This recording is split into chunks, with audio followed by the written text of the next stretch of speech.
I'm Dane David, a full stack developer from Big Binary.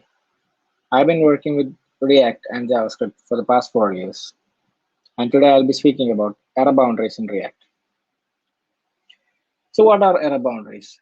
Error boundaries are React components that catch JavaScript errors anywhere inside their child component tree, log those errors to your servers, to your server logs, and then display a fallback UI which might show some helpful info regarding the error, a, a symbol, graphic, maybe your branding, and even a way for the user to get back to the previous state. Technically, an error boundary is a React class component that implements either or both of the lifecycle methods to get derived state from error and component get catch. They can be used to wrap entire trees, the whole application, or individual sections of the application. Let's take an example. This is the UI of Facebook. As you can see, the stories are shown in a separate section. The messenger is a separate section. So if a story was to throw an error during rendering, you don't need to bring the whole application down. Instead, you can wrap the story section in its own error boundary, the messengers in its own error boundary, and the whole application in an error boundary just in case. So here we have a simple error boundary component in React. As you can see, both the lifecycle methods get derived state from error and component get catch are defined. Get derived state from error returns a state error true, which leads to the rendering of fallback component inside the render method. And inside component get catch, we have logged the error to our service, which is Sentry in this case. And we can use a component like this. You just have to wrap your component tree inside error boundary. Now let us see error boundaries in action. Alice tried to sign up at Acme Industries and without knowing that there is an error with the image upload flow. So when she tries to upload her image, boom, the screen goes blank. So this is clearly undesirable and can be fixed with React error boundaries. Now let us see how this works.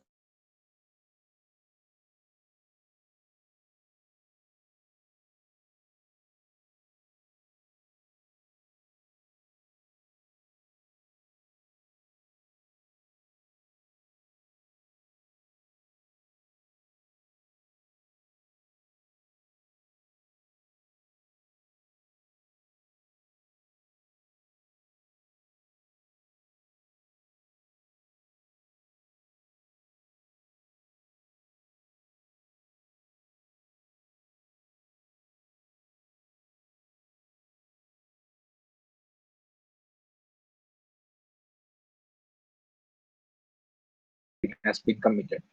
Technically, you can call set state and render the fallback from inside component that catch itself, but doing it in the rendering phase has its own advantages, which are it is server-side friendly because there is no commit phase in the server, and it is safer than commit phase recovery because in commit phase recovery we have to rely on an intermediate commit of a component tree of null components. Also, state updates from inside commit phase life cycles tend to trigger synchronous re-rendering, and thus there is no forcing re-rendering if you were to do the recovery from inside rendering phase. Now, this is the flow that happens in case of an error with an error boundary. Your component renders, it throws some error during rendering. The get derived state from error lifecycle of the nearest error boundary is invoked, it updates the state, it renders a fallback UI, and then the component catch is invoked, which logs the error to your server. Error boundaries can catch errors that happen during rendering, inside lifecycle methods, or even inside constructors of the whole tree below them. They do not catch errors that happen inside event handlers, asynchronous code. They are not supported in server-side rendering, and of course, errors thrown inside the error boundary itself will not be caught by it.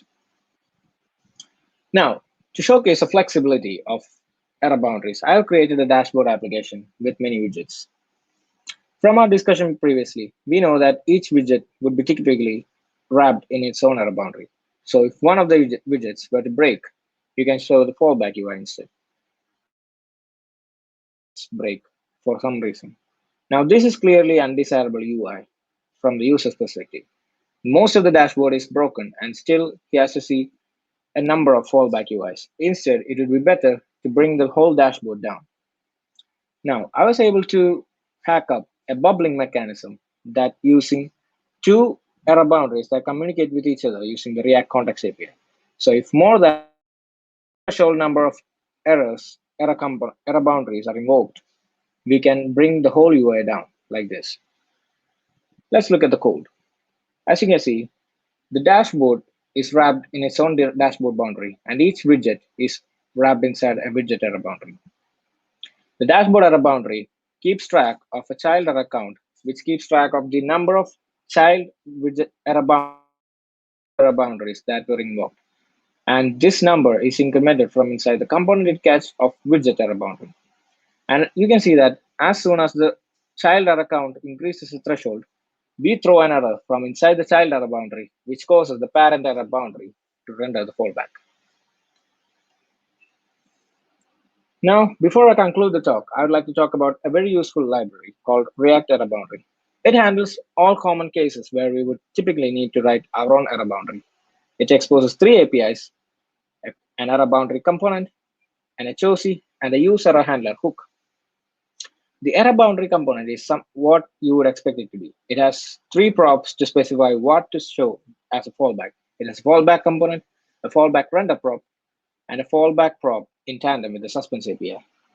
It also gives you an option to reset the error boundary and remove the child that was before there when the error happened. It also has callback props on error and on reset. For example, what you would typically write inside component catch, you would want to write inside on error callback. It also has an HOC version which accepts almost the same props, a fallback component and an on error callback. It also exports a hook called use error handler, which is pretty useful. Earlier, I talked about error boundaries not catching errors that happen inside event handlers. This is because React doesn't need an error boundary to rescue the UI from an error that occurred inside a event handler. It still knows what to render.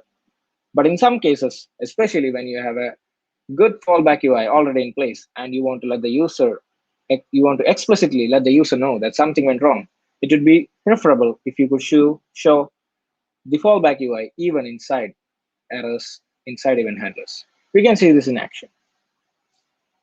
As you can see, the both buttons break the UI.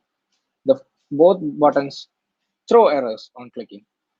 But on clicking the first button, this is an unhandled version. And even though the error is thrown, the user is confused as to what happened. And he's not given any explicit feedback.